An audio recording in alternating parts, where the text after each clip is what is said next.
সৈয়দনা মালিক কত দূর যখন গেছে, কামলিওয়ালা বললেন সাহাবী আমার জান্নাতি দেখবানি? সাহাবায়ে কেরাম বলেন কি বলেন ইয়া রাসূলুল্লাহ, জান্নাত তো কবরে যাওয়ার পর, এখানেও জান্নাতি দেখা যায় নাকি? সাহা দেখা যায়। কোনটা? সাউনজুরু ইলা মালিক, সবাই আমার মালিকের দিকে তাকাও। মালিকের বডিতে আমার খুন পাক প্রবেশ করেছে, যার শরীর আমার রক্ত মোবারক ঢুকে গেছে, তাকে জাহান্নামের আগুন জ্বালাইতে পারে না। মালিক দুনিয়াতে জান্নাতি হয়ে গেছে। তকরির নিয়ে আসছেন আজকের মাহফিলের সম্মানিত প্রধান বক্তা, আল আজহার বিশ্ববিদ্যালয়ের সম্মানিত সাবেক ভিপি, বিশিষ্ট মিডিয়া ব্যক্তিত্ব সৈয়দ মৌলানা মোহাম্মদ হাসান আল আজহারি মুত্তাজিলুল আলী সাহেব। সৈয়দ মৌলানা হাসান আল আজহারি মুত্তাজিলুল আলী সাহেব।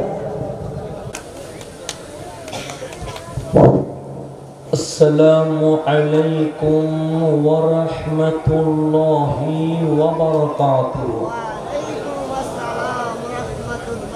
আউযু বিল্লাহি মিনাশ শাইতানির রাজীম। বিসমিল্লাহির রাহমানির রাহিম।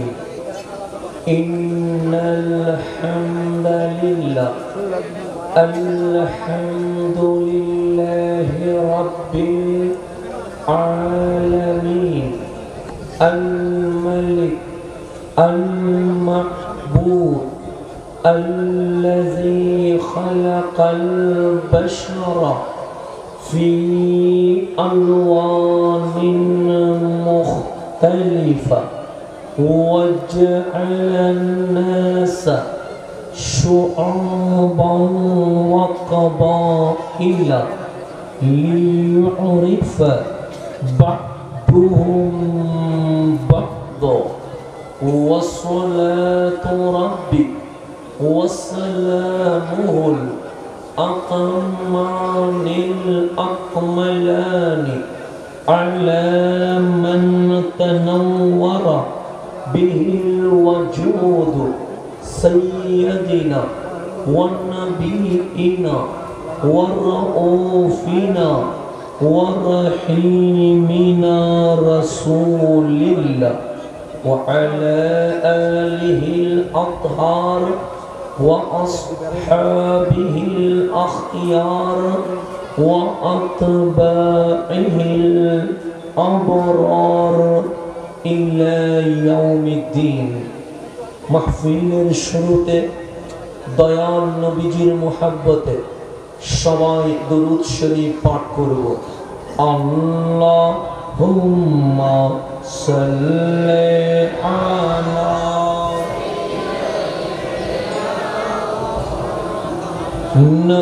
নবিয়ানা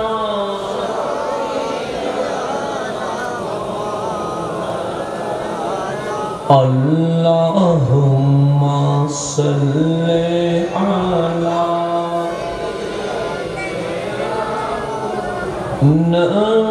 nabiyana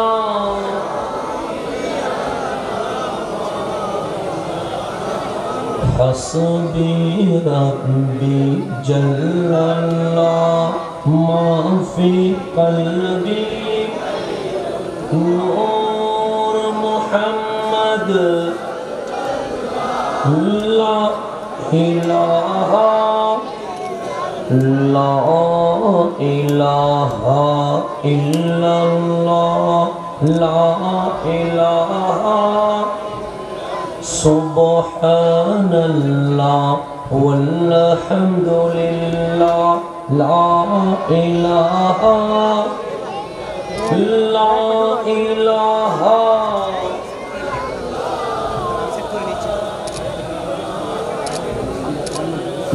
La ilaha illallah Muhammadur Rasulullah sallallahu alayhi wa alihi wa sallam।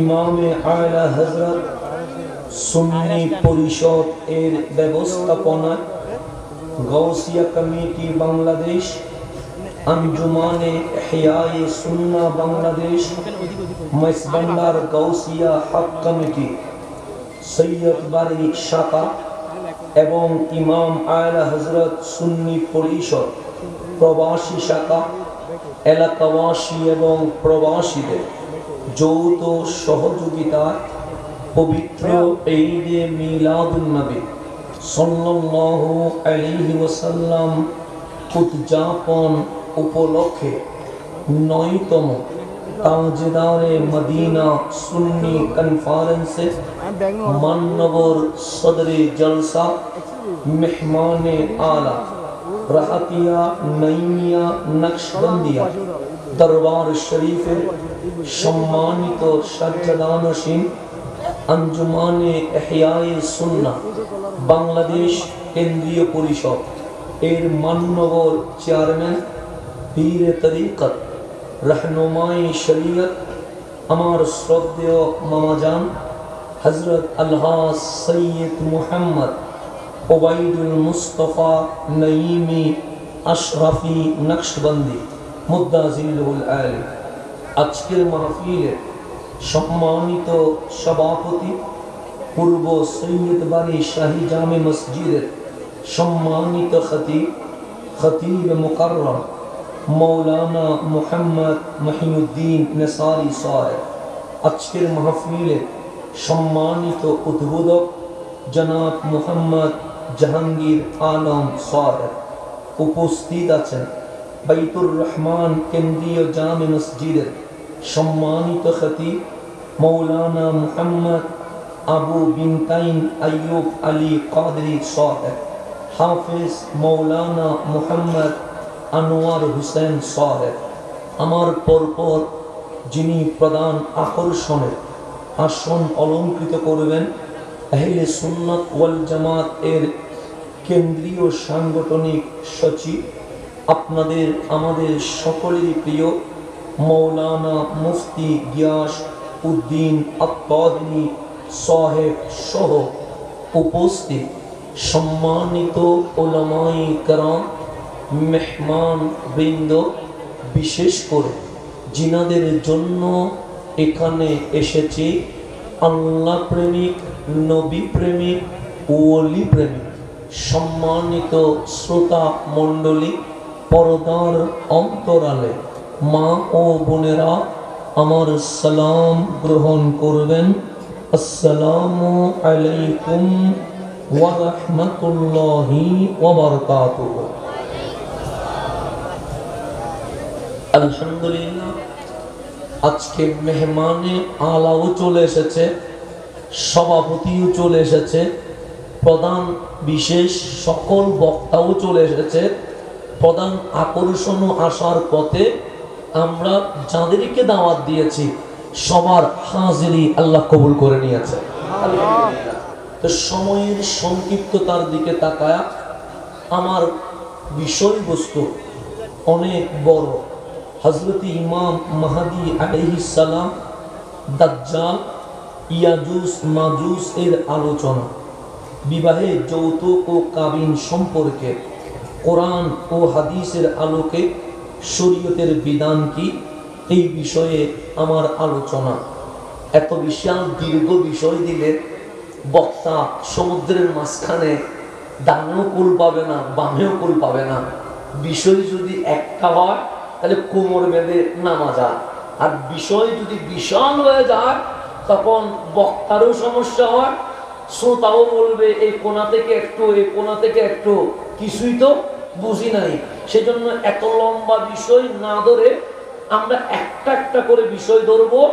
আল্লাহ যেখানে আমাদেরকে থামিয়ে দিবেন ইনশাআল্লাহ আমরা সেখানে থেমে যাব ইনশাআল্লাহ। সর্বপ্রথম আমাকে যে বিষয়গুলো দিয়েছে ইমাম মাহদী, হযরত ঈসা আলাইহিস সালাম, ইয়াজুজ মাজুজ, দাজ্জাল, এই সব বিষয় হচ্ছে কিয়ামতের বড় আলামত। ছোট না, ছোট আলামত হচ্ছে বিল্ডিং বড় হচ্ছে, এটা ছোট আলামত।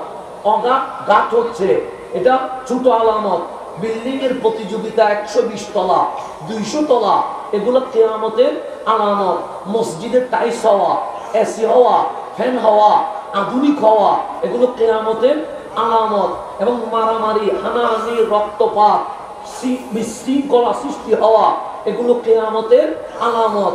মুসলমানের সন্তান পশ্চিমাদের মতো উলঙ্গ বেহায়াপনায় চলবে, কামলিওয়ালা বলেছে কিয়ামতের আলামত।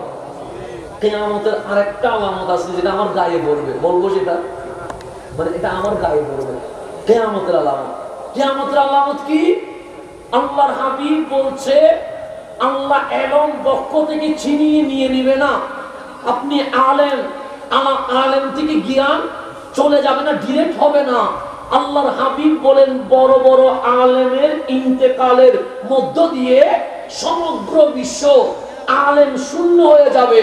তো আলেম যখন শূন্য হয়ে যাবে, তখন মানুষ জাহেলকে আলেম মনে করবে। তো জাহেলকে আলেম মনে করে মাইকের সামনে বসিয়ে দিবে। এখন যেহেতু জাহেল, সে তো আলেম না, সে এমন কিছু কথা বলবে যার মাধ্যমে ফিতনা হবে, নিজেও জাহান্নামে যাবে, কমও জাহান্নামে যাবে। আজকে যদি আমি আমার মাহফিল কমিটিকে জিজ্ঞেস করি, আমার দাওয়াত দিলেন, এলম বেশি, হুজুর আপনার সম্পর্কে জানি না, আমল বেশি, উনি বলবেন জানি না, কোত্থেকে দাওয়াত দিলেন? বলবেন ফেসবুক ইউটিউব দেখে দাওয়াত দিয়েছি। ফেসবুক ইউটিউব দেখে বক্তা দাওয়াত দেওয়া, এটা বড় কিয়ামতের আলামত। আমার মতো মানুষ বক্তা হওয়া কিয়ামতের আলামত। আমার মতো মানুষ ইসলাম নিয়ে কথা বলা কিয়ামতের আলামত। কেন? এই মঞ্চে কারা বসেছে? এই মঞ্চে যারা বসেছে, ওরা এক একজন হাফেজে হাদিস ছিলেন। মরিয়মনগরে বড় হুজুর কেবলা আছে না, উনি হাফেজে হাদিস না? হাফেজে, ওনার ছাত্র যারা, আপনার জগৎ বিখ্যাত আলেম না? তা আপনি যদি ওনার ছাত্রদেরকে হিসাব করেন, ওনাদেরকে যদি এক পাল্লায় রাখেন, আমার মতো হাসানকে যদি 1000 হাসানকে আরেক পাল্লায় রাখেন, ওনাদের জুতার যে তলায় বালি আছে, এই বালির সমান হওয়া সম্ভব হবে? হবে না। সেই জন্য আমার মতো বক্তা যদি মাহফিল করে, বুঝে যাবেন কিয়ামত আর বেশি দিন নাই। এটা কিয়ামতের আলামত। এগুলো হচ্ছে ছোট ছোট আলামত, এগুলো অলরেডি প্রকাশ হয়ে গেছে। বেহায়াপনা বেড়ে গেছে, জানা বেড়ে গেছে, কোনাকুনি বেড়ে গেছে, রক্তপাত বেড়ে গেছে। আপনি আমাকে যদি বলেন হুজুর শান্তির মাহফিল করেন, হুজুর নিরাপত্তার মাহফিল করেন, আমি বলবো এই বিষয় আমি কথা বলবো না। কেন? এই 1 সপ্তাহ আগে আমরা নিজের চোখে দেখেছি ছেলের হাতে বাবা খুন হয়েছে, আবার চট্টগ্রামে বাবার হাতে ছেলে খুন হয়ে গেছে। ছেলের হাতে বাবা খুন হওয়া সহজ বিষয় না। আবার বাবার হাতে নিজের আপন সন্তান খুন হয়ে যাওয়া, এটা মামুলি বিষয় না। যেখানে বাবার হাতে সন্তান নিরাপদ নয়, সন্তানের হাতে বাবা নিরাপদ নয়, সেখানে আপনি আমি নিরাপদ এই কথা বলার কোনো সুযোগ নাই। মুসলমানদের মধ্যে ভ্রাতৃত্ব বাড়ছে না বিশৃঙ্খলা বাড়ছে? বিশৃঙ্খলা বাড়ছে। এটা কিয়ামতের আলামত। আর একটা আলামত বলে আমি আমার বিষয়ে চলে যাব। আমাদের রাঙ্গুনিয়াতে বড় বড় মসজিদ আছে না? আছে। আগেরকার মসজিদ খেজুর গাছের ডাল দিয়ে বানানো। এখন কি খেজুর গাছের ডাল এরকম কোন মসজিদ আছে? মাটির কোন মসজিদ আছে? টিনের কোন মসজিদ আছে? তা আমার রসুল বললেন বিশাল মসজিদ হবে। কে মসজিদ সুন্দর করবে, কার চেয়ে মসজিদ কারটা বড় হবে, এটার প্রতিযোগিতা চলবে। এখন সমাজে 20 হাত দূরেও মসজিদ হয়, হয় কি হয় না? হয়। সামান্য গ্রুপিং হয়ে মসজিদ হয়, সামান্য কমিটি নিয়ে মসজিদ হয়, সামান্য আধিপত্য বিস্তার নিয়ে কি হয়? মসজিদ হয়। তো মসজিদের প্রতিযোগিতা চলবে। আজকে যে জুমার দিন চলে গেছে, মসজিদে মুসল্লি কম না বেশি? বেশি। মসজিদে জায়গা দেওয়া যায় নাই, বারান্দা হয়ে মানুষ বের হয়ে রাস্তা পর্যন্ত চলে গেছে। মসজিদও বড় হয়েছে, মুসল্লিও বেড়ে গেছে। আমার কামলিওয়ালা রসুল বলছেন, ইয়াতি জামানুন, সময় আসবে তোমাদের সামনে। নবী গো কেমন সময়? যে দাড়ি থাকবে, টুপি থাকবে, জুব্বা থাকবে, পাগড়ি থাকবে, ইসলাম থাকবে, কোরআন থাকবে, আযান হবে, ইকামত হবে, ইয়াজতামিউনান নাস, সকল মানুষ একত্রিত হয়ে যাবে, সবাই আসবে। কেন? সাওয়াহুম ইউসাল্লুনা ফিল মাসাজিদ, তারা মসজিদে নামাজ পড়বে, তাহলে নামাজ বেশি হবে, মুসল্লি বেশি থাকবে। তা আমরা খুশি হয়ে গেছি, মসজিদও বড় হবে, মুসল্লিও বেশি হবে, ইসলামের জয় জয়কার চলবে, পতাকা উঠে যাবে, এরকম মনে করেছি। কামলিওয়ালা বলেন না, মসজিদ বড় হওয়া, মুসল্লি বেশি হওয়া এটা বিজয়ের আলামত নয়। আমি নবী বলে গেলাম, লাইসা ফিহিম মুমিন, হাজার লক্ষ মুসল্লির মাঝে একজন মুমিন খুঁজে পাওয়া যাবে না। এটা কিয়ামতের আলামত। কিসের আলামত? তাহলে মুসল্লি কম হবে না বেশি হবে? বেশি হবে। মসজিদ কম হবে না বেশি হবে? বেশি হবে। মাহফিল কম হবে না বেশি হবে? বেশি হবে। ইয়াজতামিউনান নাস, কম মানুষ নয়, হাজার লক্ষ মানুষ একত্রিত হয়ে যাবে। ওয়ায়ুসাল্লুনা ফিল মাসাজিদ, নামাজ নিয়ে অবহেলা করবে না, সবাই মিলে মসজিদে নামাজ পড়বে।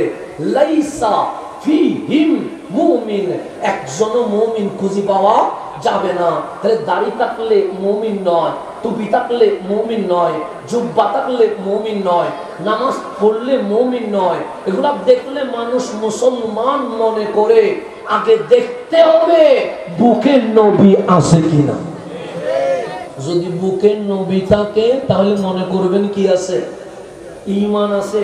বুকে যদি নবী না থাকে, ঈমান থাকার কোনো সুযোগ নাই। এখন আসেন গভীর মনোযোগ।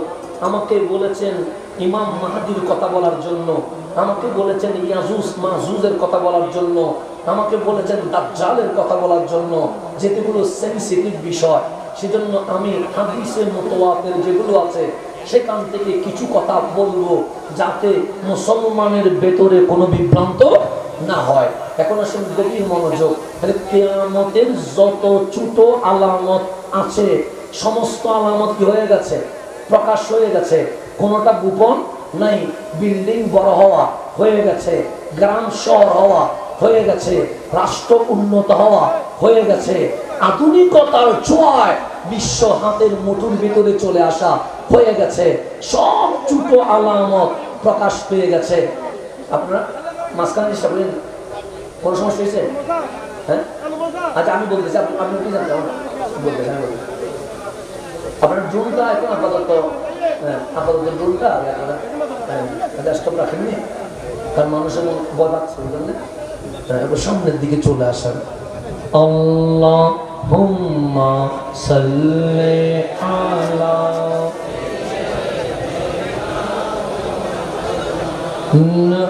নাবিয়ানা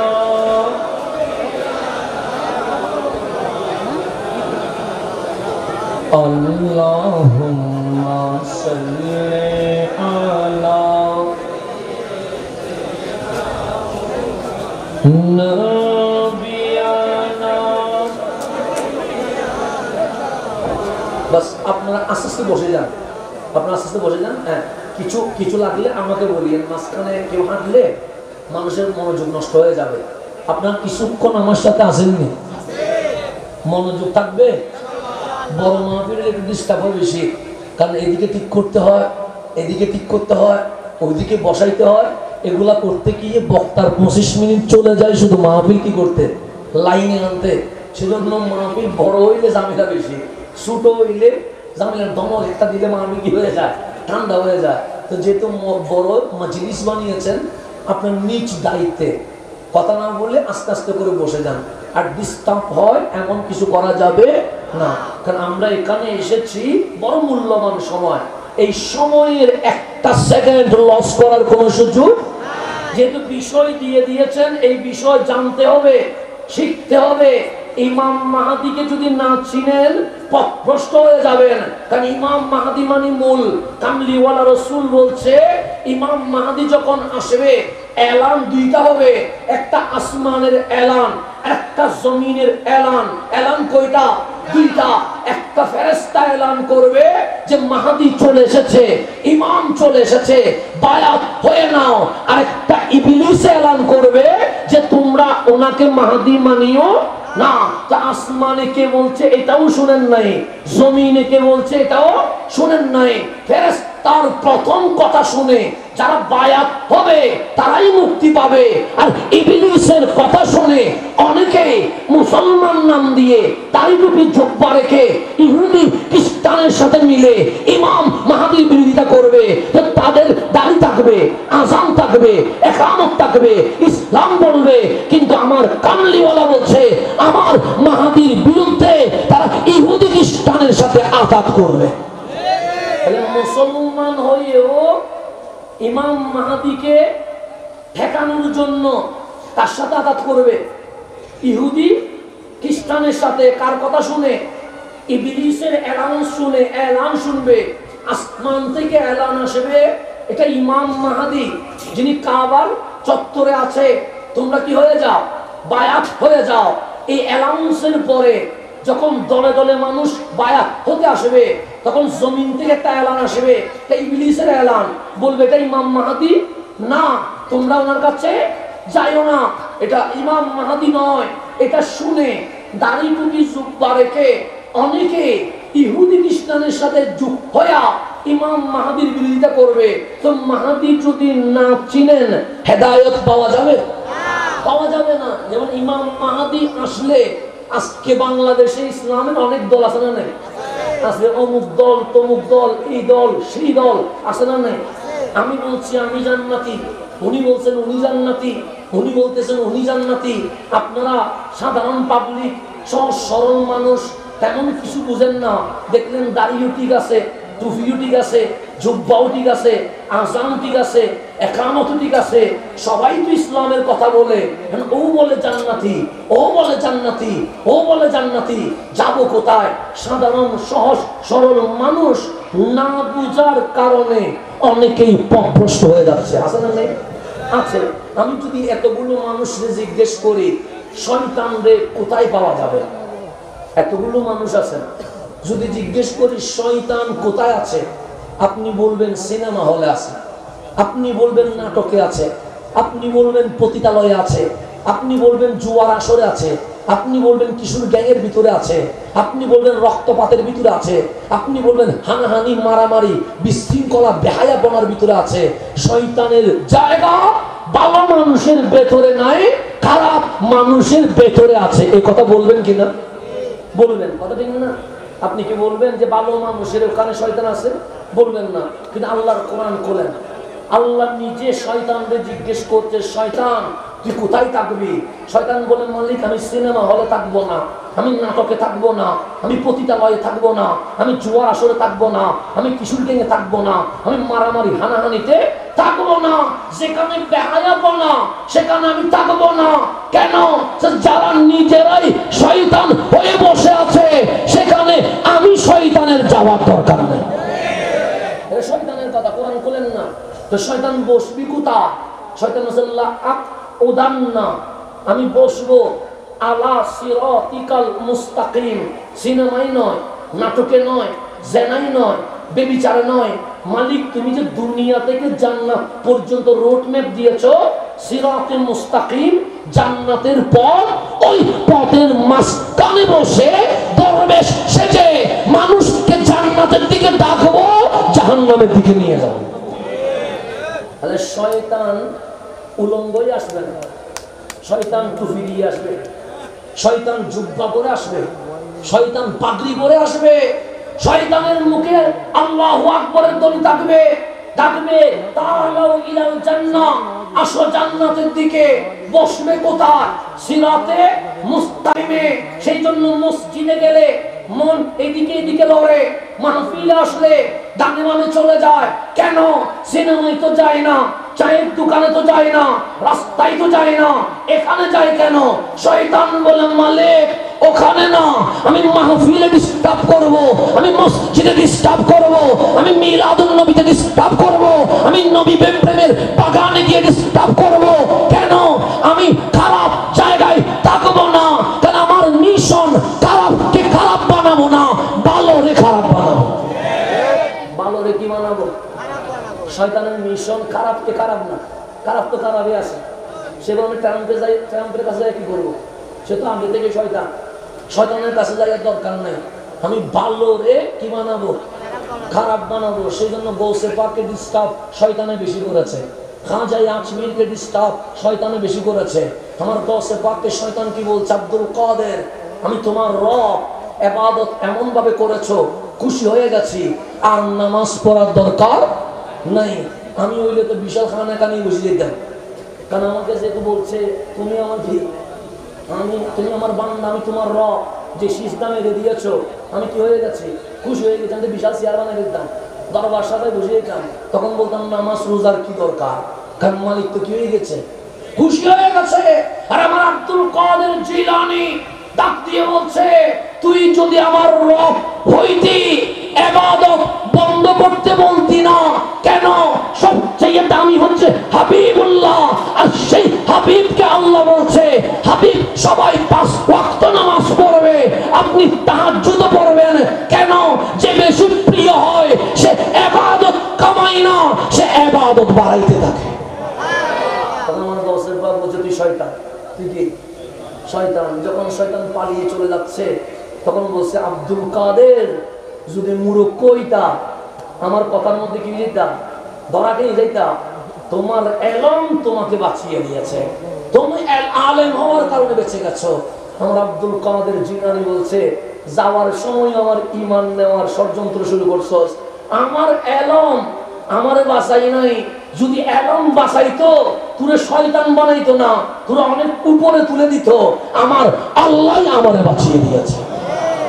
তাহলে শয়তান ভালো জায়গায় ডিস্টার্ব করে বেশি, খারাপ জায়গায় ডিস্টার্ব করে না, কারণ খারাপ জায়গা তো খারাপই। সেজন্য মাহফিলে ডিস্টার্ব করবে, মসজিদে ডিস্টার্ব করবে। দেখবেন যদি বলি তারাবির নামাজ 20 নিবেন না 8 নিবেন, 20-এর দিকে মন যায় না, কোন দিকে যায়, 8-এ যায়। বিতির নামাজ 3 নিবেন না 1 নিবেন, দেখবেন 3-এ মন যাবে না, যাবে কোথায়, 1-এ।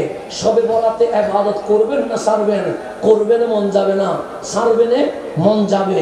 কেন? যেখানে শয়তান আল্লাহরে বলছে মালিক আমার যেহেতু আদমের কারণে পথভ্রষ্ট বানিয়ে দিয়েছো, যত খারাপ জিনিস আছে সবগুলো রঙিন করব, ঠিক ঠিক করবে, কিন্তু ঠিক ঠিক করলে শোনা হয়, এটা মনে রাখতে হবে।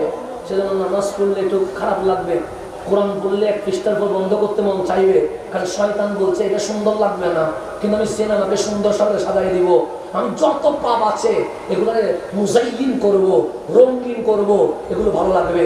সেজন্য আপনাকে মাহাদি চিনতে হবে, দাজ্জাল চিনতে হবে। যদি দাজ্জাল না চিনেন, জান্নাতি মনে করি তার কপ্পরে পড়ে যাবেন, তখন গেছেন জান্নাতের লোভে, চলে যাবেন কোথা। এখন যদি আমি বলি বৃষ্টি ভর, আসমান থেকে যদি বৃষ্টি পড়ে, আপনি আমার আল্লাহ বলি বানাই দিবেন না, দিবেন না? অবশ্যই দিবেন। তো যদি আমি বলি বৃষ্টি হও, যদি বৃষ্টি পড়ে আপনি আমার ওলি বানাই দিবেন না? আমার কামলিওয়ালা বলছে দাজ্জাল বলবে বৃষ্টি হও, আসমান থেকে বৃষ্টি পড়বে, দাজ্জাল বলবে বৃষ্টি বন্ধ হয়ে যা, বৃষ্টি বন্ধ হয়ে যাবে। মেঘ সূর্য ওঠার কোনো সম্ভাবনা নাই, দাজ্জাল বলবে সূর্য ওঠ, সূর্য উঠবে। সে এইরকম খালি জমিন রে শস্য ক্ষেত দিয়ে ভরপুর করে দিবে, তো মানুষ তারে আল্লাহ মনে করে তার কদমে গিয়ে পড়ে যাবে, পথভ্রষ্ট হয়ে বসে যাবে। সেজন্য আল্লাহর রাসূল বলছেন তোমার আল্লাহ কানা নয়, কিন্তু দাজ্জালের একটা চকি থাকবে, কানা থাকবে, মাঝখানে কাফের লেখা থাকবে। সুতরাং কানা দেখলে দৌড় দিও না, কারণ মালিক কানা নয়, মালিক পরিপূর্ণ, আর বান্দার কাজ হচ্ছে অপরিপূর্ণ হওয়া। আল্লাহ যেন আমাদেরকে বোঝার তৌফিক নসিব করে। আমার আল্লাহ এখন এই যে কিয়ামতের সময় এসে গেছে, বিদায় মারামারি বেজে গেছে, হানাহানি বেড়ে গেছে, ভাইয়ে ভাইয়ে সম্পর্ক কি হয়ে গেছে, বিরোধ হয়ে গেছে, বাবা চাচার মাঝে কোনো মিল নাই, সমাজের মধ্যে শান্তি বলতে কোনো শব্দ নাই। কারণ শান্তি রাঙ্গুনিয়ার জমিনে টর্চলাইট দিয়ে পাওয়া যাবে না, শান্তি এটা বাংলাদেশের কোনো ভূমিতে পাওয়া যাবে না, শান্তি এটা আমেরিকাতে আল্লাহ রাখে নাই, শান্তি এটা ইউরোপে রাখে নাই, শান্তি এটা মালিক জমিনে কোথাও রাখে নাই। আল্লাহ বলছে হুয়াল্লাযী আনজালাস সাকিনা, বৃষ্টি যেরকম নামে কোরআন যেরকম অবতীর্ণ হয় আমি আল্লাহ সেইভাবে শান্তি নাজিল করে, মালিক বৃষ্টি তো জমিনেও পড়ে, পানিতেও পড়ে, জঙ্গলেও পড়ে, নদীতেও পড়ে, শান্তি কি জমিনে পড়ে? আল্লাহ বলে না। শান্তি কি গ্রামে পড়ে? আল্লাহ বলে না। ফি কুলুবিল মুমিনিন, যদি তুমি মুমিন হও তোমার কলবে আমি আল্লাহ অটোমেটিক শান্তি নাজিল করে দিয়ে দিব। শান্তির জন্য কি লাগবে? কলব লাগবে। কোন কলব? কলবে সালিম, মুমিনের কলব। আল্লাহ যেন আমাদেরকে মুমিন হওয়ার তৌফিক নসিব করে। এখন আসেন কবির মনোযোগ। আল্লাহর হাবিব বলছেন ছোট ছোট আলামত হয়ে গেছে, এখন কিয়ামত হওয়ার জন্য আর কোন ছোট আলামত বাকি নাই, সব হয়ে গেছে। এখন বড় আলামত কি? আমার রাসূল বলছেন ইন্নাস সাআতা লা তাকুনা হাত্তা তাকুনা আশারা আয়াত। 10টা বড় আলামত আছে, এই 10টা বড় নিদর্শন সংগঠিত না হওয়া পর্যন্ত জীবনে কখনো কিয়ামত হবে না। এটা ঘোষণা কার? রহমতুল্লিল। আমার রাসূল বলছে ছোট অনেক নিয়ম অনেক আছে, কেউ বলছে 72টা, কেউ বলছে 82টা, কেউ বলছে 100টা, কেউ বলছে 120টা, এরকম অনেক আছে ছোট ছোট নিদর্শন।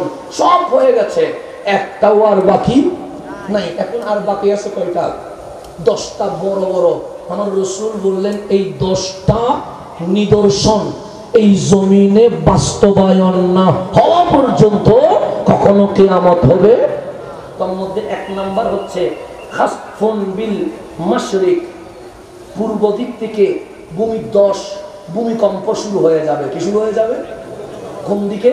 পূর্ব দেশ থেকে। ওয়া খাসফুন বিল মাগরিব, পশ্চিম থেকে ভূমিকম্প শুরু হবে।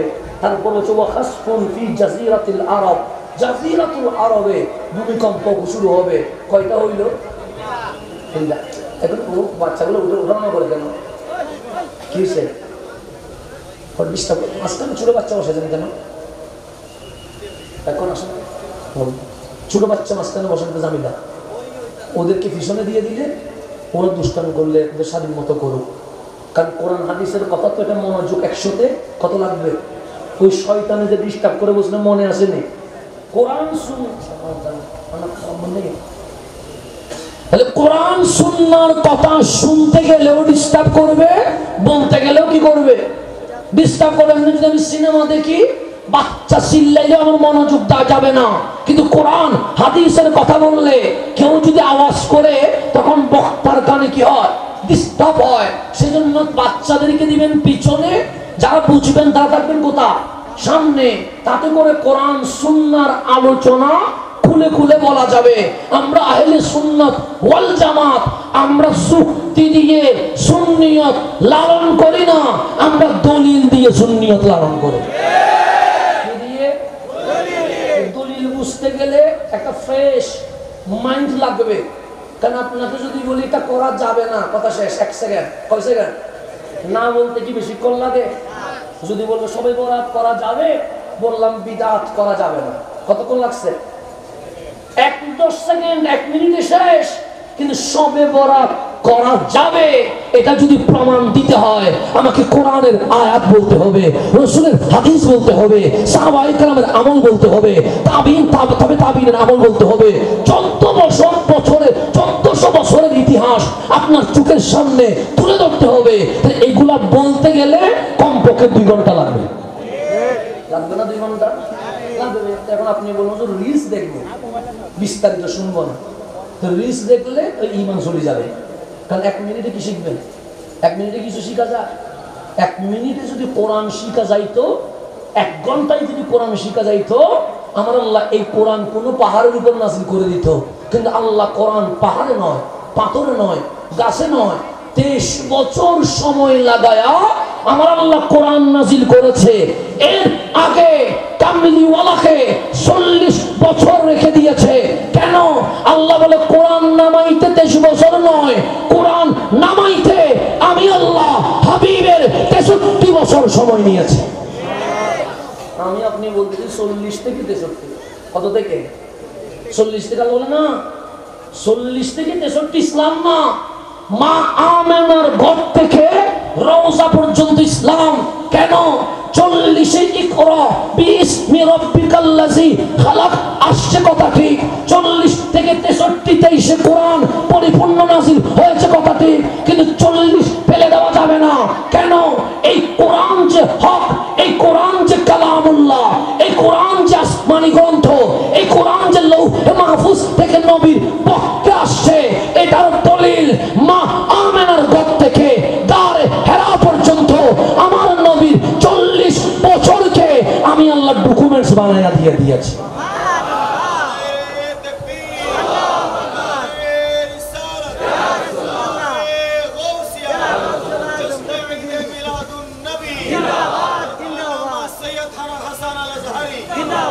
রসুল শুধু 23 বছর না, 63 লাগবে। 1 মিনিট রসুলের জীবনের 1 সেকেন্ড মাইনাস করার কোন সুযোগ লাকাদ লাবিস্তু ফীকুম উমরা। কে বলতেছেন? আল্লাহ বলতেছেন, হাবিব কেউ যদি কোরআন নিয়ে চ্যালেঞ্জ করে আপনি চ্যালেঞ্জ নেন। কে বলতেছে? আল্লাহ চ্যালেঞ্জ নেন।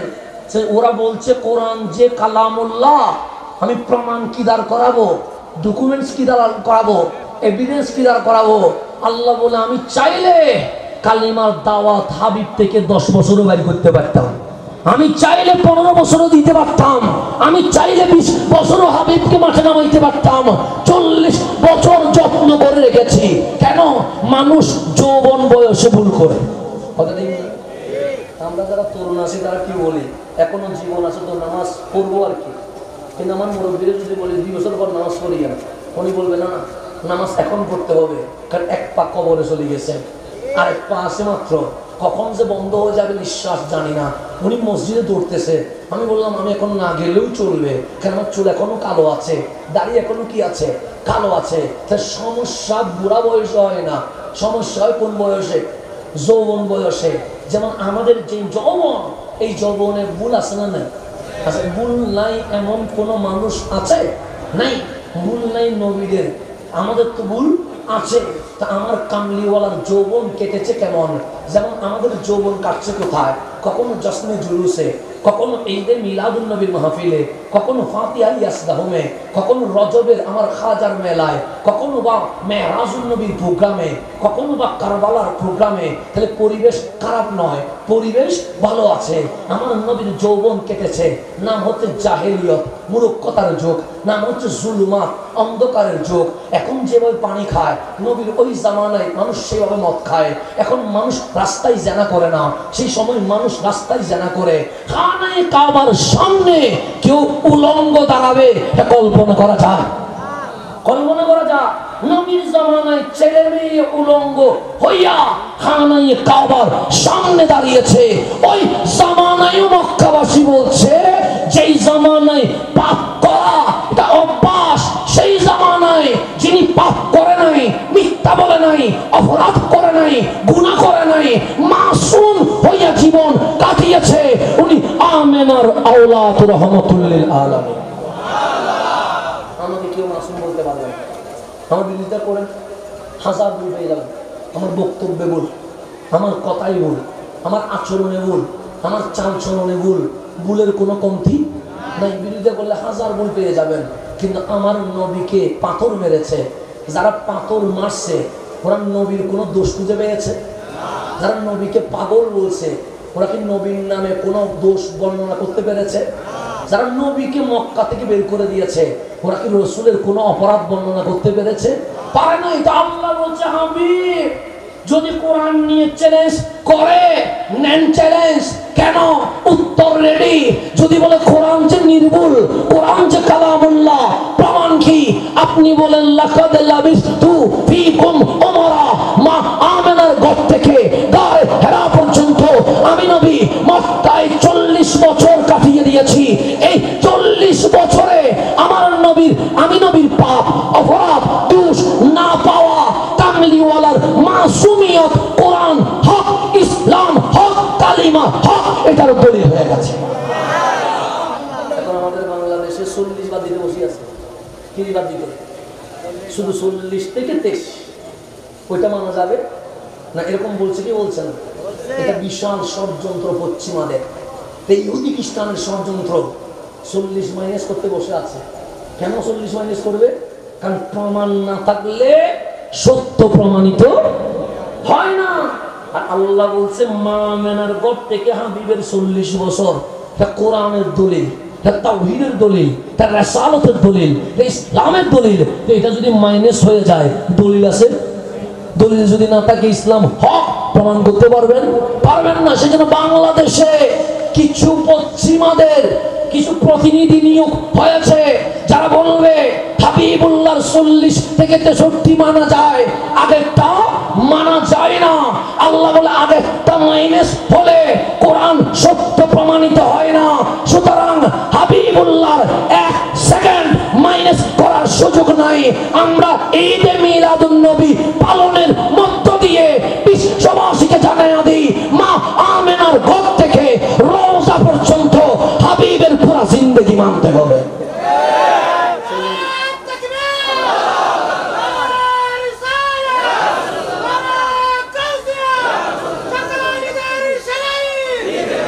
সেজন্য আমাদেরটা ঈদে মিলাদুন নবী, সিরাতুন নবী না। হ্যাঁ, সিরাত করুক, ঝামেলা নাই, কিন্তু সিরাত শুরু করে 40 থেকে, আর আমরা মিলাদ শুরু করি মা মেনার ঘর থেকে। সিরাতুন নবী করুক, আপত্তি নাই, কিন্তু আমরা করি মিলাদ। কেন? মিলাদ মানে মা মেনার ঘর থেকে শুরু, আর তারা সিরাত নাম দিয়ে 40 দিয়ে শুরু করে। প্রমাণটা মাইনাস করে দেয়, দলিলটা মাইনাস করে দেয়, এভিডেন্সটা মাইনাস করে দেয়, ডকুমেন্টসটা মাইনাস করে দেয়। তো আমরা বলি বন্ধু, মাইনাস করার সুযোগ নাই, হাবিবকে প্লাস করার সুযোগ আছে। হাবিবরে মাইনাস করার সুযোগ নেই। অতিথি আসলে নিয়ে আসেন ইনশাআল্লাহ, অসুবিধা নেই। আর যদি নাম বলতে হয় আমাকে আগে থেকে একটু বলে দিবেন ইনশাআল্লাহ। রব্বে করিম আমাদের মাহফিলকে কবুল করো। আলহামদুলিল্লাহ, মাহফিল কানায় কানায় ভরপুর হয়ে গেছে। রব্বুল আলামিন এই মাহফিলকে শানদার হিসেবে কবুল করো। আমিন। আপনারা অতি দ্রুত এসেছেন, সেজন্য আপনাদেরকে ধন্যবাদ। সিডেনীয় মানুষ এমনি 10টার পর আসে। আলহামদুলিল্লাহ, দেখলাম এখন অনেক সচেতন হয়ে গেছে। এখন হ্যাঁ, সন্ধ্যা থেকে আসে মানুষ সচেতন হয়ে যাচ্ছে। আলহামদুলিল্লাহ, রব্বে করিম আমাদের এই মাহফিলকে কবুল করো। এখন আসলে গভীর মনোযোগ দিয়ে আমি যেখানে যাচ্ছি সেখানে চলে যা। কিয়ামতের ছোট ছোট অনেক আলামত আছে, সবগুলো কি হয়ে গেছে? প্রকাশ হয়ে গেছে। এখন আছে কি আলামত? বড় আলামত। বড় আলামত কয়টা? 10টা। 1 নাম্বার, পূর্ব থেকে ভূমিধস, ভূমিকম্প শুরু হবে। 2 নাম্বার, মাশরিক, পশ্চিম থেকে ভূমিধস শুরু হবে। 3 নাম্বার, আপনি শুনেছেন বাংলাদেশে ভূমিকম্প হয়, আপনি শুনেছেন চাইনায় ভূমিকম্প হয়, আপনি শুনেছেন জাপানে ভূমিকম্প হয়, আপনি শুনেছেন কানাডায় ভূমিকম্প হয়, কিন্তু মক্কা মদিনায় ভূমিকম্প হয়েছে এরকম শব্দ শুনেছেন? শুনে নাই। আমরা শুনি নাই, আমরা কেউ শুনি নাই যে মক্কা মদিনায় কি হয়েছে ভূমিকম্প। আমার কামলিওয়ালা হচ্ছে কিয়ামতের বড় আলামত হচ্ছে জাজিরাতুল আরবেও ভূমিকম্প শুরু হয়ে যাবে। তাহলে কয়টা হইল? 4 নাম্বার হচ্ছে আমার রাসূল হচ্ছে যখন ভূমিকম্প পূর্বেও হবে, পশ্চিমেও হবে, জাজিরাতুল আরবে হবে, ওয়াদুখান, একটা ধোঁয়া এসে পুরো পৃথিবীকে অন্ধকার করে ফেলবে। কি চলে আসবে? ধোঁয়া। এই ধোঁয়ার মাধ্যমে ভূমিকম্প, পৃথিবী কি হয়ে যাবে? ধোঁয়া আসলে পৃথিবী আলোকিত হয় না অন্ধকার হয়? তাহলে 4 নাম্বার, পুরো পৃথিবী ধোঁয়াতে কি হয়ে যাবে? অন্ধকার হয়ে যাবে। 5 নাম্বার, দাজ্জাল, দাজ্জাল পৃথিবীর জমিনে আবির্ভাব করবে। 6 নাম্বার, দাওয়াতুল আরদ, একটা জমিন থেকে প্রাণী বের হবে। কি বের হবে? আমাদের বাংলাদেশে গরু ছাগল আছে না? কথা বলতে পারে? পারে? ওই না কথা? হ্যাঁ, তাহলে না হলে পারে, বুঝে গেল। গরু ছাগলে কথা বলতে পারে, বাস হাতিয়ে কথা বলতে পারে, কিন্তু এই দাওয়াতুল আরদ যেটা বের হবে এটা মানুষের মতো কথা বলবে। আরব দেশে গেলে আরবিতে কথা বলবে, পশ্চিমে গেলে ইংরেজিতে কথা বলবে, শ্রীলঙ্কা গেলে শ্রীলঙ্কি কথা বলবে। তো ওনার হাতে 2টা জিনিস থাকবে। কয়টা জিনিস? একটা হচ্ছে মুসা আলাইহিস ইসলামের লাঠি থাকবে, আর একটা হচ্ছে সুলাইমান আলাইহিস ইসলামের আংটি থাকবে। কয়টা থাকবে? 2টা। একটা লাঠি থাকবে কার? সুলাইমান আলাইহিস ইসলামের। আর একটা আংটি থাকবে কার? মুসা আলাইহিস ইসলামের লাঠি থাকবে, আংটি থাকবে সুলাইমান। এই দাওয়াতুল আরদ যদি মুসা আলাইহিস ইসলামের লাঠি দিয়ে কাউকে স্পর্শ করে বুঝতে হবে সে মুমিন জান্নাতি, আর সুলাইমান আলাইহিস ইসলামের আংটি দিয়ে যদি স্পর্শ করে বুঝতে হবে সে কাফের জাহান্নামী। দাব্বাতুল আরদ কি করবে? মানুষের সাথে কথা বলবে। এটা কয় নাম্বার? 6 নাম্বার। ইয়াজুজ মাজুজ, পৃথিবীর জমিনে ইয়াজুজ মাজুজকে যে জুলকারনাইন, বাদশাহ জুলকারনাইন বন্দী করেছে, সে বন্দিশালা থেকে কি হয়ে যাবে? বের হয়ে যাবে। তারপর এখন সূর্য উঠে পূর্ব দিকে, অস্ত যায় পশ্চিমে, সেদিন পশ্চিম দিক থেকে কি উঠে যাবে? সূর্য। যেদিন পশ্চিম দিক থেকে সূর্য উঠবে সেদিন তওবার দরজা বন্ধ হয়ে যাবে। আর তওবা করার কি নেই? এখন তওবা করার সুযোগ আছে। সূর্য কোন দিকে উঠতেছে? যেদিন সূর্যের মূল চেঞ্জ হয়ে যাবে, পূর্ব ছেড়ে পশ্চিমে উঠবে, আল্লাহ বলবে ক্লোজ ডোর, তওবার দরজা কি হয়ে গেছে? বন্ধ হয়ে গেছে। হাজার কান্না করলেও তওবা করার কোনো সুযোগ। তারপর বলছে ওয়ানুজু ওয়াতাজুলু ঈসা ইবনে মারইয়াম, হযরতে ঈসা আলাইহিস সালাম জমিনে তাশরীফ আনবে। কয়টা বললাম? 10টা। 1 নাম্বার পূর্বে ভূমিকম্প হবে, 2 নাম্বার পশ্চিমে ভূমিকম্প হবে, 3 নাম্বার জাজিরাতুল আরবে ভূমিকম্প হবে, 4 নাম্বার আদ-দুখান, ধোঁয়া এসে পুরো পৃথিবী কি করে দিবে? অন্ধকার করে দিবে। 5 নাম্বার দুখানের পরে কি আসবে? দাব্বাতুল আরদ, একটা প্রাণী আসবে, যে প্রাণী মানুষের মতো কথা বলবে। 6 নাম্বার দাজ্জালের আবির্ভাব হবে। 7 নাম্বার ইয়াজুজ মাজুজ বের হয়ে আসবে। 8 নাম্বার পূর্বে থেকে সূর্য উঠবে না, পশ্চিম দিক থেকে সূর্য উঠবে। 9 নাম্বার নারুন তাখরুজু মিন কারাতি আদনিন, এডেন অঞ্চল থেকে একটা আগুন বের হবে। এই আগুন মানুষকে কি করবে? দাওয়া করবে। আর 10 নাম্বার ঈসা রুহুল্লাহ জমিনে আসবে। এই 10টা আলামত যখনই প্রকাশ পাবে, কামলিওয়ালা বলে কিয়ামত তারপর দিন শুরু হয়ে যাবে। তাহলে কিয়ামতের বড় আলামত কয়টা? তোর মধ্যে এখন আমার আলোচনা হচ্ছে ইমাম মাহদী। ইমাম কি? মাহদী। ইমাম মাহদী আসবে। ইমাম মাহদী কি হবে? এর উপরে ঈমান আনতে হবে। ঈসা রুহুল্লাহ আসবে, এটার উপরে ঈমান আনতে হবে। সবাই যদি বলে লা ইলাহা ইল্লাল্লাহ মানে, মুহাম্মাদুর রাসূলুল্লাহ মানে, কোরআন মানে, ইসলাম মানে, দ্বীন মানে, আমল মানে, কবর হাসর নসর মানে, কিন্তু ঈসা ইসলাম আসবে এই কথা মানি না। কামলিওয়ালা বললেন এই কথা না মানা মানে তোমরা ইহুদি খ্রিস্টানের সঙ্গী হয়েছ, তোমরা আসলে মুসলমান হইতে পারো নাই। যদি মুসলমান হও তোমাকে বিশ্বাস করতে হবে ঈসা রুহুল্লাহ চতুর্থ আসমানে আছে, কিয়ামতের আগে আবার দুনিয়ায় তাশরীফ আনবে। এটা মানতে হবে। এটা ইমানের অংশ। কিসের অংশ? ইমানের অংশ। এখন আসলে ইমাম মাহদীকে চিনা লাগবে কি লাগবে না? লাগবে। আমি মুতাওয়াতির হাদিসগুলো বলবো, কারণ এখানে অনেক হাদিস আছে। কিছু হাদিস বললে আপনাদের মাঝে আবার সংশয় সৃষ্টি হবে, যেহেতু কিয়ামতের আলামত, সংশয় হবে এরকম কোনো কথা বলবো না।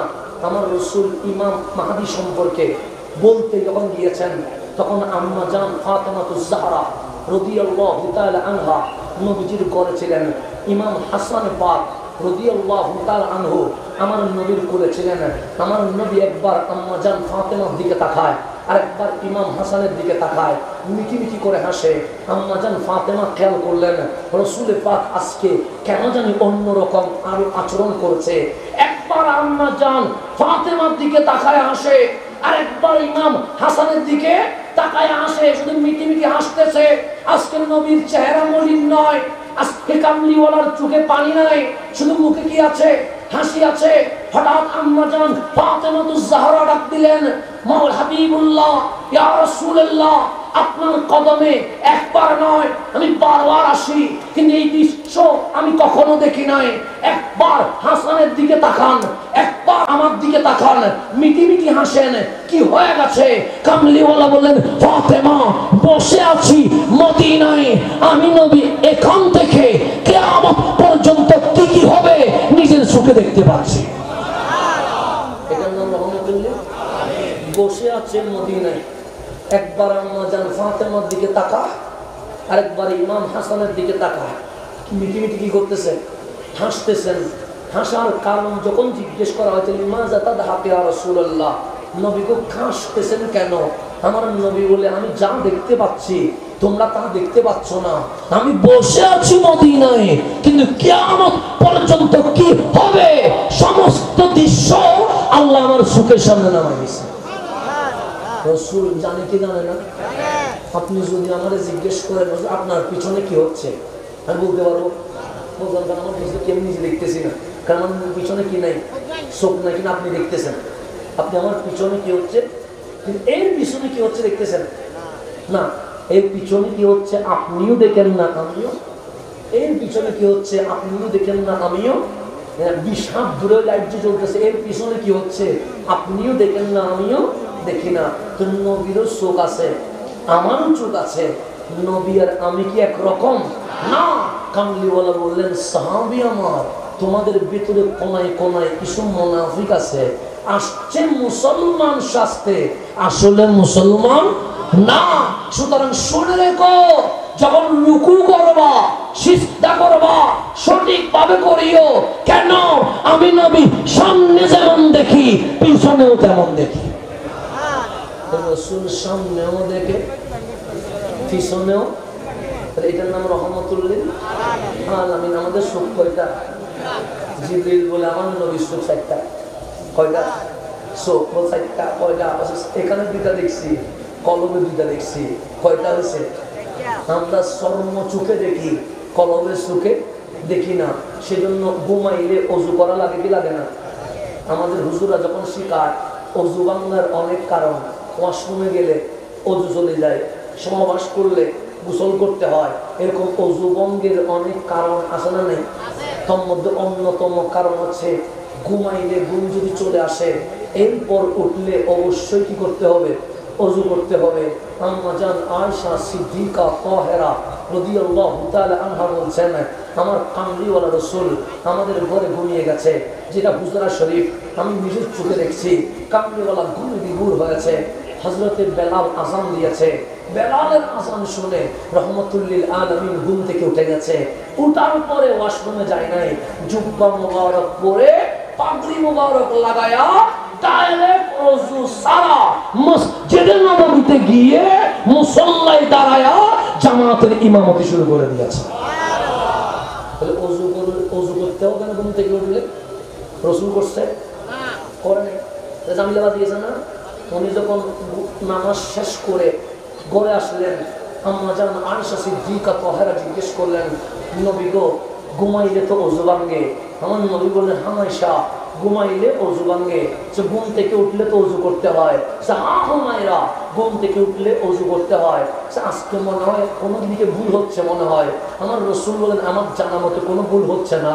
সে নবী গো একটু ভেবে দেখেন না, একটু ভুল হচ্ছে মনে হয়। সে ভুল হচ্ছে না রে আয়েশা, কি হয়েছে বলো না?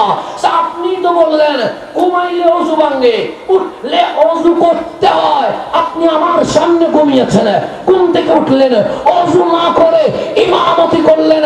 কামলিওয়ালা হাসি দিয়ে বললেন, আয়েশা উম্মত ঘুমাইলে ওযু ভাঙে, হাবিব ঘুমাইলে ওযু ভাঙে না। কেন? উম্মত যখন ঘুমায় সুখ ঘুমায়, অন্তর ঘুমায়। হাবিব যখন ঘুমায় চোখ ঘুমায়, কিন্তু অন্তর ঘুমায় না।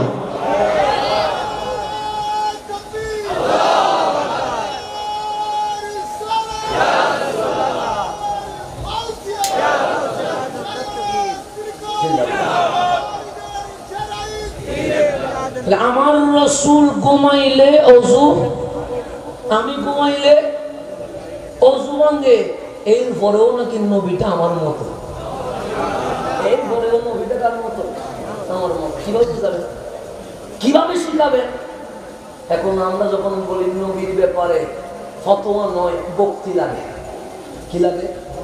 ফতোয়া নয় বক্তি লাগে। ট্রোল করে বলছে উনি এটা বলবেন নবীর ব্যাপারে দলিল নয় ভক্তি ভালোবাসা লাগে। আরে ফতোয়ায় আসো, ঘুমাইলে ওযু ভাঙে, নবী ঘুমাইলে ওযু ভাঙে না। তা আল্লাহই তো ফতোয়া দিচ্ছে, বান্দা উম্মতের জন্য ফতোয়া চলে, হাবিবুল্লাহর জন্য ফতোয়া চলে না। হাবিবুল্লাহর জন্য ফতোয়া আরো আসেন। আমি আরেকটা বলে আপনাকে আমি ইমাম মাহদীর পরিচয় করাই দিচ্ছি। আমরা হাত কাটলে রক্ত পড়ে না? আপনার পড়ে না? আপনার যে রক্ত লাল, আমারও রক্ত একই তো নাকি? চামড়াকে সময় হইতে পারে, কালো সাদা লাল কালো হইতে পারে, কিন্তু হাত কাটলে আপনারটাও লাল আমারটাও। আপনি মরলেও মাটিতে, আমি মরলেও দুনিয়ার এই ক্ষমতা, এই আধিপত্য কি আমার সাথে কবরে যাবে? আপনার কাফনের কাপড়ও সাদা, আমার কাফনের কাপড়ও, এটার মধ্যে কোনো ব্র্যান্ড আছে নাকি? আমার জুব্বার একটা ব্র্যান্ড লাগে, আমাদের শার্টের একটা কি লাগে, ব্র্যান্ড লাগে, আমার জুতারও একটা ব্র্যান্ড লাগে, কাফনের কোনো ব্র্যান্ড আছে? তা আপনিও যেভাবে কবরে শুইবেন, আমিও সেভাবে কবরে শুইব। সেজন্য বলছে মানুষ সৌন্দর্য দিয়ে, কাপড় দিয়ে উপরে উঠে না, তাকওয়া দিয়ে উপরে উঠে। কে দিয়ে উপরে উঠে? তাকওয়া দিয়ে। বন্ধু, তাকওয়া দিয়ে। তাকওয়া চলে গেছে আজকে। আমার হাত কাটলে কি ভাঙ্গে? রক্ত পড়ে। রক্ত যদি পড়ে, এখানে যদি আপনি বলতেন আমি আপনার আশেক, ভালো জিনিস, প্রেম করা বললেন আল্লাহর জন্য ভালো জিনিস, আমার রক্তকে কেউ টুটে নিবে, পান করবে? কেন? কেন করবে না? রক্ত পান করা হারাম। হারাম রে হারাম জেনে পান করলে জান্নাত যদি কপালে থাকে, সেটা জাহান্নাম হয়ে যাবে। পানি হালাল, এটা পান করতে পারবো। আমি মদ এটা হারাম জানার পরেও হালাল মনে করে যদি পান করি, জান্নাতি না জাহান্নামী? জাহান্নামী। আল্লাহর হুকুম অমান্য করার কোনো সুযোগ। আমার যদি হাত কেটে রক্ত পড়ে, কেউ টুটে নিবে না, জিহ্বা দিয়ে পান করবে না। কেন? আল্লাহ দলিলে কাতির মাধ্যমে রক্ত পানকে কি করে দিয়েছে? হারাম করে দিয়েছে। তা আমার নবীকেও বদরে, উহুদে দন্দল মুবারক শহীদ করে দিয়েছে, দাঁত মুবারক ভেঙে গেছে, রক্ত মুবারক টুটে এসে দাড়িতে চলে এসেছে। অল্প কিছুক্ষণ পর মাটিতে পড়বে। সাহাবায়ে কেরাম দেখে আছে, একজন আরেকজনকে বলছে কাবলিওয়ালার দন্দন মুবারক আঘাতপ্রাপ্ত হয়েছে, রক্ত মুবারক বের হয়ে গেছে, টুট হয়ে দাঁড়িয়ে চলে এসেছে, একটু পর জমিনে পড়বে। আমরা জিহাদের ময়দানে কখনো দৌড়তে হয়, কখনো হাঁটতে হয়।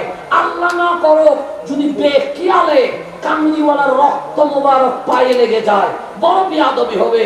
একজন আরেকজনকে বলছে, তার মধ্যে কামলিওয়ালার আশেক সাহাবী হযরতে মালিক দৌড় দিয়া আমার নবীরে জড়ায় ধরে, জিহ্বা বের করে দাড়ি থেকে টুট পর্যন্ত চেটে কামলিওয়ালার রক্ত মুবারক মুখে নিয়ে ফেলেছে। কোথায় নিছে? গিলে নাই, নিছে কোথায়? সাহাবায়ে কেরাম বলে টিস্যু দিয়ে মোছে নাই, যদি টিস্যু জমিনে পড়ে যায়। রুমাল দিয়ে মোছে নাই, রুমাল যদি কারো পায়ে লেগে যায়, সেটা না আদবান কোথায় নিয়ে নিয়েছে? মুখে দাফন করে দিবে। সবাই ওনার দিকে তাকায় আছে। 4-5 কদম নবী থেকে দূরে গিয়ে আর ডানে বামে তাকায়া দেখে, কেউ দেখে কিনা দেখলেন, কেউ যখন দেখে না, ওই রক্ত মুবারক জমিনে দাফন করে নাই, নিজে পানির মতো পান করে ফেলেছে। রাসূলের মনে বা কি করে ফেলেছে? পান করে ফেলেছে। রক্ত পান করা কি হারাম? কোথায় আছে? কোরআনে। কোরআনে। এখানে হাদিস সহিহ দলিল করার সুযোগ নাই, কোরআনে আছে। কোরআনে আল্লাহ বলছে আদাম, রক্ত পান করা হারাম ঘোষণা করেছে কে? এটা ফতোয়া, এটা দলিল। কিন্তু মালিক যেটা করছে এটা ফতোয়াও না, এটা দলিলও না, এটা মুহাব্বতের রাসূল। এটা মুহাব্বতের। সাহাবায়ে কেরাম দূর থেকে দেখে ফেলেছে।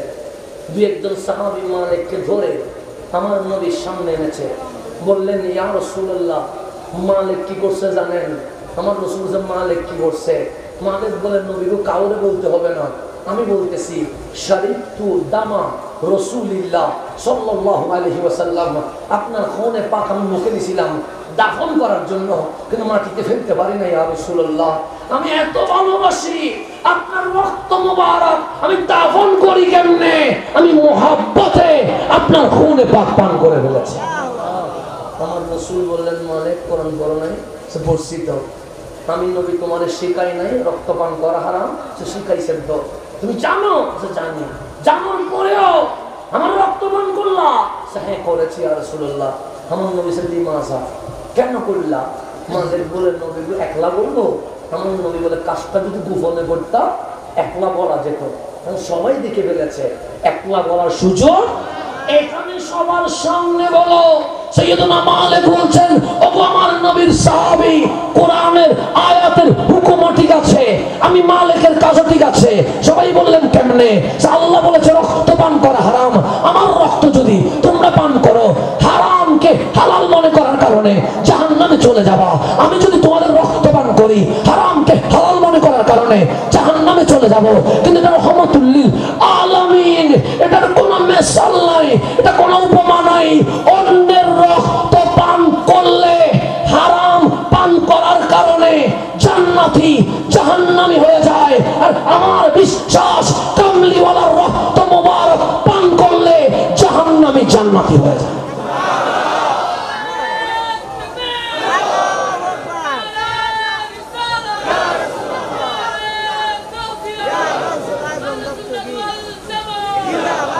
আমার রাসূল হাসি দিয়ে দিলেন।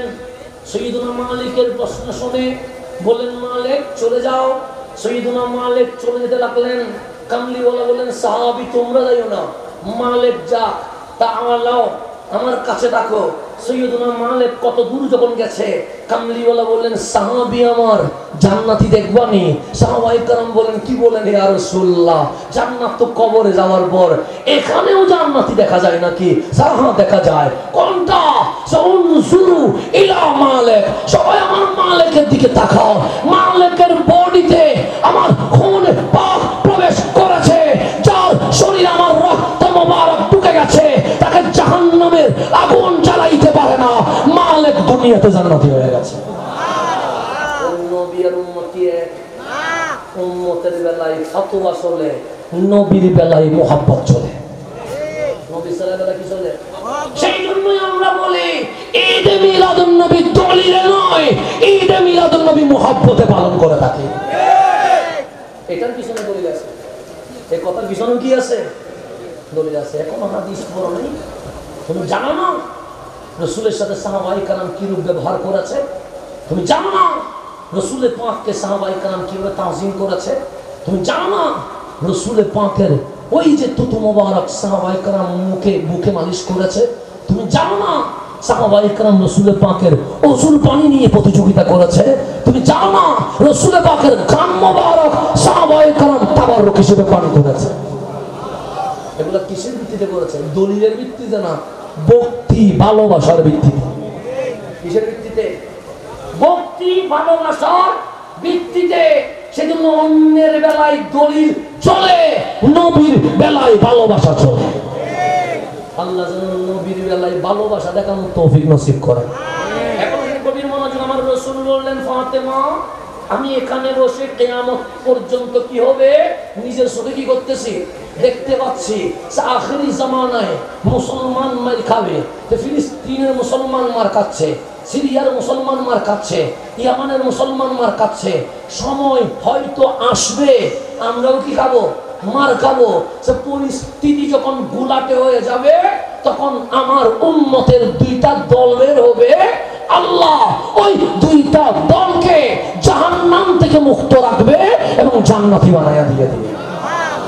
কয়টা দল বের হবে? এক নাম্বার দল হচ্ছে যারা হিন্দুস্তান বিজয় করবে। কয় নম্বর দল? ইমাম মাহদী আসার আগে এই হিন্দুস্তানের জমিন সম্পূর্ণ ইসলামী জমিন হয়ে যাবে। এখন কি হিন্দুস্তান ইসলামী জমিন হয়েছে? হয় না, কারণ ইমাম মাহদী আসার এখন সময়। অনেকে 2026 সালে ইমাম মাহদীকে নিয়ে চলে আসতেছে, এরকম আছে না? আছে। অনেকে 2030 সালে নিয়ে আসতেছে, আছে না? অনেকে 2022 সালেও নিয়ে আসছিল, কিন্তু ওই ইমাম মাহদীর টসলাইট দিয়ে খুঁজে পাওয়া গেছে? যায় নাই। আমার কামলিওয়ালা বলছে আমার উম্মতের মধ্যে দুইটা দল বের হবে। এই দুই দলকে আল্লাহ জাহান্নামের আগুন থেকে হেফাজত করবে। জান্নাতি হিসেবে আমি নবী গ্যারান্টি দিলাম, ওয়ারেন্টি দিলাম। এক নাম্বার দল যারা গাজওয়ায়ে হিন্দে অংশগ্রহণ করে। হিন্দুস্তান তারা শুধু ইন্ডিয়া বাংলাদেশ না, হিন্দুস্তান মানে হিন্দ, বাংলা, শ্রীলঙ্কা, মায়ানমার, পাকিস্তান, ভুটান, নেপাল সবগুলো মিলে হিন্দুস্তান। এই হিন্দুস্তান এরিয়া ইমাম মাহদী আসার আগে এক ইসলামী বিশ্বে পরিণত হয়ে যাবে। এটার উপর জুলুম হবে না। কোরবানি করার কারণে কাউকে আর মারা হবে না। মসজিদ ভেঙে দেওয়া হবে না, আজকে বাবরি মসজিদ ভেঙে দিয়েছে না, এগুলো ভাঙা হবে না। এখানে হিন্দুস্তানের জমিনে জমিনে মসজিদ উঠে যাবে। হযরতে খাজা আজমিরের প্রতিনিধিরা সবাই কি হয়ে যাবে? জিন্দা হবে না, তো সবার ঈমান স্পৃহা বেড়ে যাবে। তো হিন্দুস্তান ইসলামিক স্টেটে পরিণত হবে। দুই নাম্বার যে দল বের হবে সেটা ঈসা আলাইহিস সালামের সঙ্গী হইয়া দাজ্জালকে পরাজিত করবে। দল কয়টা? একটা হচ্ছে হিন্দুস্তান বিজয় হবে, আর একটা হচ্ছে ঈসা আলাইহিস সালামের সঙ্গী হইয়া দাজ্জালকে কি করবে, পরাজিত করবে। এই দুই দলের জন্য আমার নবী বলে আমি 1500 বছর আগে নূরানি জবানে এই দুই দলকে জান্নাতের শুভ সংবাদ দিয়ে গেলাম। আল্লাহ আমাদেরকে হয়তোবা গাজওয়ায়ে হিন্দের নয়তো ঈসা রুহুল্লাহর সঙ্গী হিসেবে আল্লাহ যেন কবুল করে নেয়। তো গাজওয়ায়ে হিন্দ যখন হয়ে যাবে, হিন্দুস্তান যখন বিজয় হয়ে যাবে, আমার কামলিওয়ালা বললেন, ও আমার ফাতেমা, একজন নেতা আসবে, চতুর্দিকে মুসলমান মার খাবে, ইয়ামানে মার খাচ্ছে, সিরিয়ায় মার খাচ্ছে, ফিলিস্তিন মার খাচ্ছে, সব জায়গায় মার খাবে। মার খাইতে খাইতে দেওয়ালের সাথে পিঠি হয়ে যাবে, লেগে যাবে।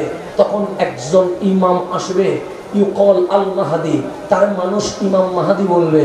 এই মাহাদির বংশ কি? সে এই মাহাদি হচ্ছে ফাতেমা আল মাহাদি মিন ইতরাতি মিন ওয়ালাদি ফাতেমা। মাহাদি আমি নবীর বংশধর, ফাতেমার আওলাদ। এই জমিনে আখেরি আওলাদের রাসূল দুনিয়ায় তাশরীফ এনে ইসলামের বিজয়ের পতাকা উত্তোলন করে দেবে। তাহলে এখন বাংলাদেশে অনেকে আওলাদের রাসূল মানে না, আসলে না আছে আওলাদের রাসূল মানে না। বলছে কিসের আওলাদের রাসূল? নবীর তো কোনো আওলাদই নাই, এরকম বলে না। আর আমার রাসূল বলছে আখেরি জামানায় যে ইমাম মাহদি আসবে সেটা ওহুয়া মিন ইতরাতি, তা আমি নবীর বংশধর, মিন ওয়ালাদি ফাতেমা, তা ফাতেমার বংশধর, আমার হাসানের নসল হইয়া এটা দুনিয়ার জমিনে তাশরীফ আনবে। ইসমুহু কা ইসমি, ওনার নাম আমার নামে হবে, ওনার বাবার নাম আমার বাবার নামে হবে, ওনার মায়ের নাম আমার মায়ের নামে হবে, ওনার কপাল বড় হবে, উজ্জ্বল হবে, ওনার ডান দিকে একটা তিল থাকবে, ওই তিল দিয়ে নূরের ঝলক বের হবে। উনি আসবে মদিনায়, মদিনায় খলিফা নির্বাচন নিয়ে মারামারি আসবে, তখন উনি মদিনা ছেড়ে মক্কায় চলে আসবে। তখন মক্কায় গুত্রে গুত্রে মারামারি চলবে, ফিতনা ফাসাদ বেড়ে যাবে, রক্তাক্ত হয়ে যাবে, খানায় কাবার কালো গিলাপ রক্তে কি হয়ে যাবে, লাল হয়ে যাবে। সবাই বলবে মুক্তি পাবো কই, মুক্তি পাবো কই। তখন দেখবে একজন মানুষ হানাই কাবার গিলাপ ধরে কান্নাকাটি করছে। তখন মক্কাবাসী বলবে আর কোনো উপায় নাই, ওনার কদম ধরতে হবে। সবাই এসে ওনাকে বলবে বায়াত করান, বায়াত করান। উনি বলবেন বায়াত করাবো না, আমি বায়াত করাইতে চাই না, আমি আমির হব না। তখন মক্কাবাসী বিরক্ত হয়ে বলবে দেখেন রক্তে লাল হয়ে গেছে খানায় কাবার চত্বর, দেখেন হাজরে আসওয়াদ পর্যন্ত রক্তে লাল হয়ে গেছে, দেখেন রুকনে ইয়ামানি পর্যন্ত রক্তে লাল হয়ে গেছে। এখন যদি আপনি আমাদের ইমাম না হন, পৃথিবী কখনো শান্তি হবে না। যদি ইমাম না হন, আমরা আপনার বিরুদ্ধে যুদ্ধে লেগে যাব। তখন ইমাম মাহদি হাত বাড়াইয়া দিবে, সর্বপ্রথম বায়াত শুরু হবে খানায় কাবার চত্বরে। আমার রাসূল বলেন বদরে যতজন ছিল ততজন হযরতে ইমাম মাহদির হাতে বায়াত হবে। তার মানে 313 জন সর্বপ্রথম ইমাম মাহদির হাতে বায়াত হবে। কয়জন? 313। ওনার বিরুদ্ধে বিশাল বিশাল যুদ্ধ হবে। কার বিরুদ্ধে? ইমাম মাহদির বিরুদ্ধে। আমার নবী বলেন ইমাম মাহদি সকল যুদ্ধে বিশাল বিজয় লাভ করবে, কোন যুদ্ধ ইমাম মাহদিকে হারাইতে পারবে না। যেদিন ইমাম মাহদি দায়িত্ব নেবে, এই এক দিয়াতের ভিতরে আল্লাহ ওনার উপযুক্ত করে ফেলবে খলিফা হওয়ার জন্য। আল্লাহ ওনাকে কিভাবে বিজয় দিবে তা আল্লাহ জানে। এভাবে করে উনি এগাবে। ওনার মেয়াদ থাকবে ক্ষমতার 7 বছর। কয় বছর? 7 বছর। উনি যে 7 বছর ক্ষমতায় থাকবে, পৃথিবীতে অশান্তি থাকবে না, মারামারি থাকবে না, হানাহানি থাকবে না, বিদ্বেষ থাকবে না, জেনা থাকবে না, মাদক থাকবে না, ব্যভিচার থাকবে না। আসমান থেকে বৃষ্টি পড়বে, পৃথিবীর জমিন শস্য খেতে কি হয়ে যাবে, ভরপুর হয়ে যাবে। এমন গনিমতের মাল আসবে, ইমাম মাহদি যখন গনিমতের মাল বন্টন করতে থাকবে, প্রত্যেক মুসলমান ধনীতে রূপান্তর হয়ে যাবে, পৃথিবী কি হয়ে যাবে, শান্তি হয়ে যাবে। কারণ হলে ইমাম মাহদি আমলে। তো উনি যখন ক্ষমতা আস্তে আস্তে করে ইসলামী খেলাফত সাজাবে, ওনার ক্ষমতা ছাড়বে কয় বছর বললাম? এই 7 বছর যখন চলবে, ঠিক লাস্টের দিকে এসে হযরতে ঈসা রূহুল্লাহ চতুর্থ আসমান থেকে ফেরেশতাদের পাকার উপরে ভর করে একটা সাদা মসজিদের মিনারে নামবে। ঈসা রূহুল্লাহ নামার পরে তখন ওয়াক্তুস সালাহ, নামাজের সময় হয়ে যাবে, আযান হবে, ইকামত হবে। এখন ইমামতি করবে কে? হযরতে ইমাম মাহদি বলবে ঈসা আপনি ইমামতি করেন, কারণ আপনি একজন নবী, আপনি একজন রসুল। ঈসা রুহুল্লাহ বলবে আমি নবীও না, রসুলও না, আগে ছিলাম নবী রসুল, এই পরিচয় দিতে চাই না। আমি ভাগ্যবান, আমি আজকে কামলিওয়ালার উম্মত হয়ে এসে গেছি। আমি নবী পরিচয় দিতে চাই না, রসুল পরিচয় দিতে চান, আমি রহমতুল্লিল আলামিনের কি উম্মত। তখন হযরত ইমাম মাহদী হাসি দিয়ে বলবে, হ্যাঁ আজকে উম্মত, কারণ ইমামুল আম্বিয়ার জামানা, এখানে কারো নবী হওয়ার সুযোগ, কিন্তু আগে নবী রসুল ছিলেন যেহেতু ইমামতি আপনি করেন। তখন ইমাম মাহদীকে ঈসা রুহুল্লাহ বলবে, আমি উম্মত, আপনি আওলাদে রসুল।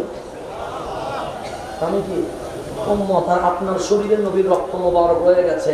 উম্মত আওলাদে রাসূলকে পিছনে দিয়া নামাজের ইমামতি করবে, এটা হতে পারে? আমার রাসূল বলেছে কাইফা আনতুম, কেমন আনন্দ হবে। ঈসা ফিকুম, ঈসা আলাইহিস সালাম তোমাদের মাঝেই থাকবে। ওয়া ইমামুকুম মিনকুম, ইমাম ঈসা নয়, ইমাম তোমাদেরই ইমাম, ইমাম মাহদী নামাজের ইমামতি করবে। ইমামতি করে বিশ্ববাসীকে জানিয়ে দিবে আওলাদে রাসূলের হাতে আমার মালিক বিজয় নির্ধারিত করে দিয়েছে। তাহলে হুসাইনি হওয়া লাগবে কি লাগবে না? এজিদি হওয়া যাবে? এজিদি হলে বিজয় আসবে। আজকে মুসলমান মায়ের কাছে এজিদি হওয়ার কারণে, যদি হুসাইনি হইতো কখনো মায়ের খাইতো না। আমাদের এই ভুলগুলো থেকে সংশোধন করতে হবে, না হলে আমরা কখনো বিজয় লাভ করতে পারবো না। এই ঈসা রুহুল্লাহর জামানায় দাজ্জালের আবির্ভাব হবে, ইয়াজুজ মাজুজের আবির্ভাব হবে। কার জামানায়? ঈসা আলাইহিস সালামের জামানায়। আমার রাসূল বলেছে কিয়ামত পর্যন্ত অসংখ্য ফিতনা হবে। কি পর্যন্ত? ফিতনা ছাড়া কোনদিন যাবে না, কোন জামানা যাবে না, কোন সময় যাবে না। সবচেয়ে বড় ফিতনা হচ্ছে দাজ্জালের ফিতনা। এর চেয়ে বড় কোনো ফিতনা নাই। দাজ্জালের একটা চোখখানা থাকবে, আঙ্গুরের মতো ফোঁটা থাকবে, মাঝখানে কাফের লেখা থাকবে। মুসলমানে দেখবে, বেঈমানে দেখবে না। দাজ্জাল সব জায়গায় যেতে পারবে, দুইটা জায়গায় যেতে পারবে না, একটা মক্কা আর একটা মদিনায়। আমার হাবিব বলেন মদিনায় তখন 7টা দরজা থাকবে। কয়টা দরজা?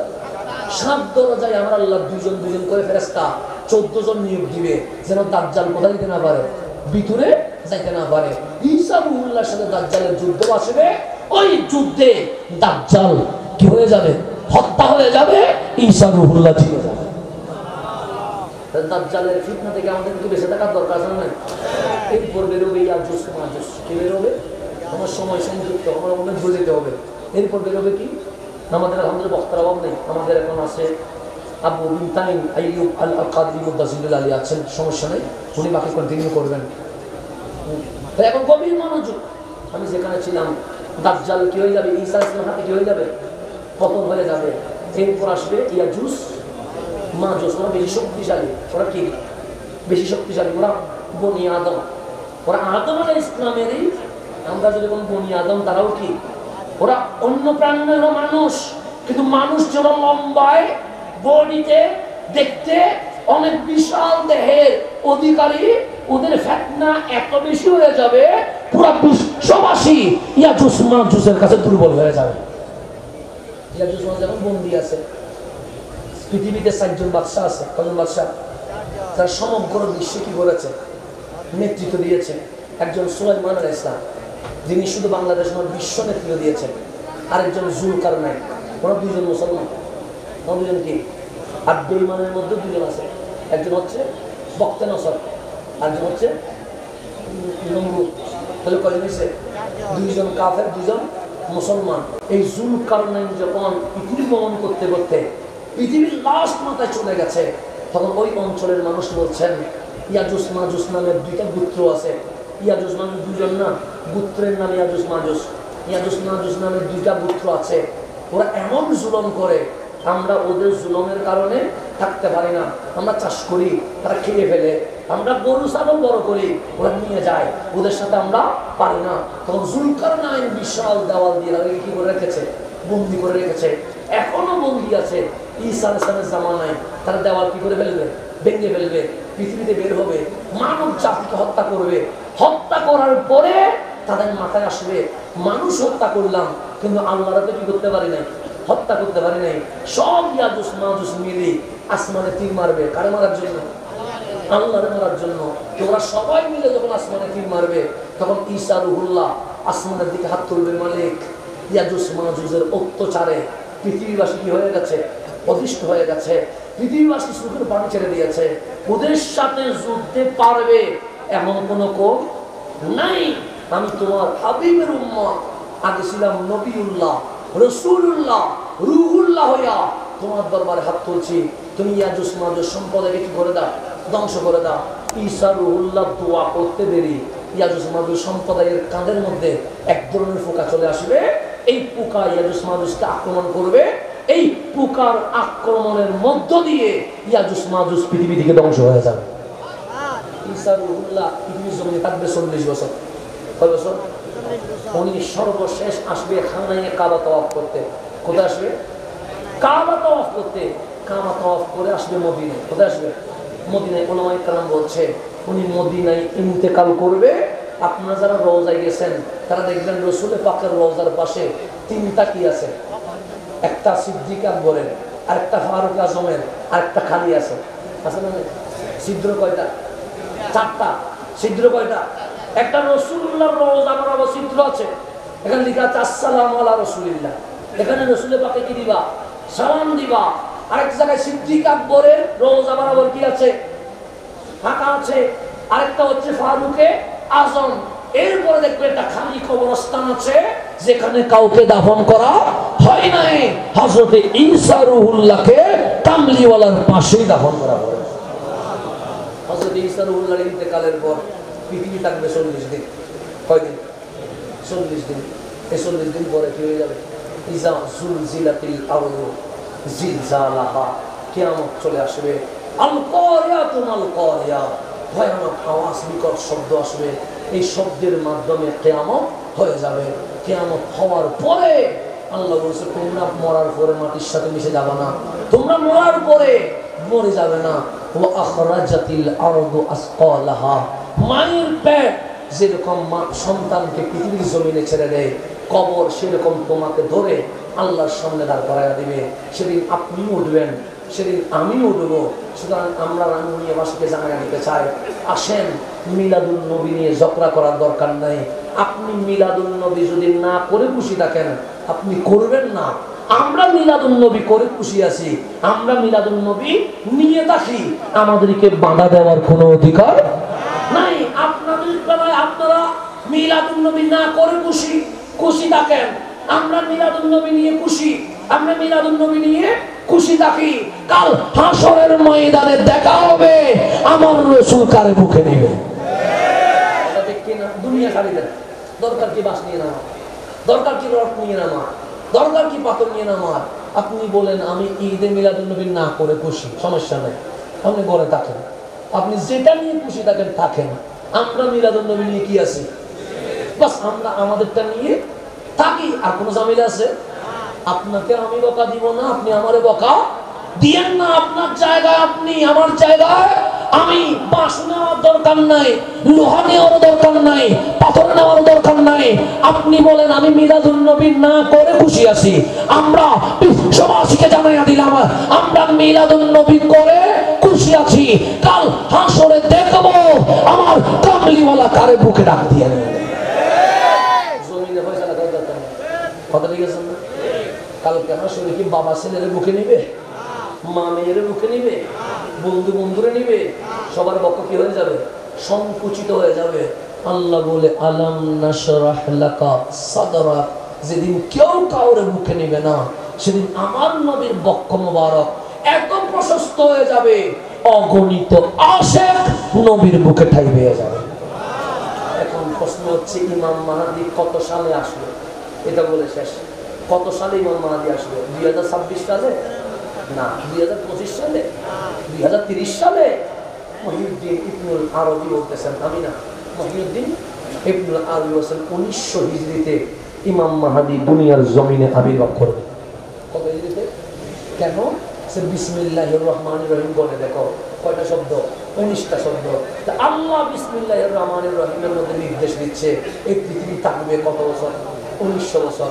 সুতরাং 1837 সালে সমস্ত ইসলামিক স্টেট শেষ হয়ে যাবে, ইসলামিক দেশ বলতে কোনো শব্দ থাকবে না। আর 1900 হিজরিতে ইমাম মাহদী এই জমিনে আবির্ভাব করবে।